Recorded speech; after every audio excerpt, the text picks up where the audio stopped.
During the Promise Keepers years, I brought a message several times over the years in the stadium events. I talked about circumcision. Circumcision, which is so personal, kind of awkward to talk about in a way. Not that we're not mature enough to handle it, but the fact of the matter is that the whole idea is the removal of flesh. And if you put it in the context of the original call to circumcision, it was of Abraham.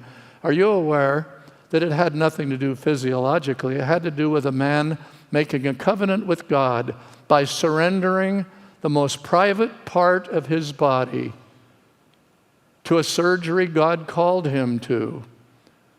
And the Lord said, after that now, there will come the fulfillment of the promise that has been so long in coming about.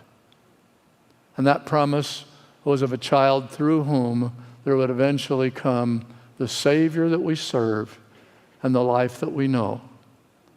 And that life-transforming moment for Abraham, when he let God, in response to him, dictate cutting away into the private of his own body, as a picture of our saying, Lord, you can do surgery on any part of my heart, my attitude.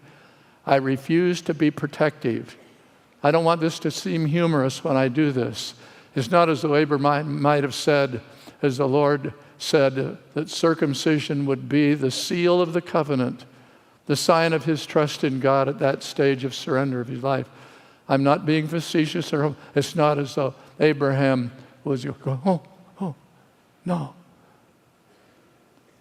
How, what, where in your life would you say, Lord, I know you've been dealing with me about that, and I will not protect myself from that will only make me more fruitful and only bring more productivity with life-giving life flow. These days are set aside for that, I think. And we step into the new year. Don't be stiff-necked. Half of the message that I had for you, my time's up, by the way. I've never been known to go long. There ought to be much laughter on that. But half of my message has to do with lessons I learned coming out of that surgery, stiff-necked after the extended time. I'll tell you one of them. I learned for my own part, stiff-necked, that it was difficult to even begin to want to look up. And it was difficult to bow down. And we need to do a whole lot more of that. And I know that Jack enters the year from this point ready to do it with a greater sensitivity, because there was a circumcision on that New Year's Eve afternoon where he cut away the blindness of my eyes that didn't see how religious I'd become on that point of habits of prayer that appeared to be faithful and had lost their effectiveness because they did not have my heart. They had my voice, they had my habit, they had my ritual performance.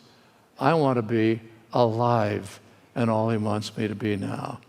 Not stiff-necked, but circumcised of heart and on the journey, because this time we're going in.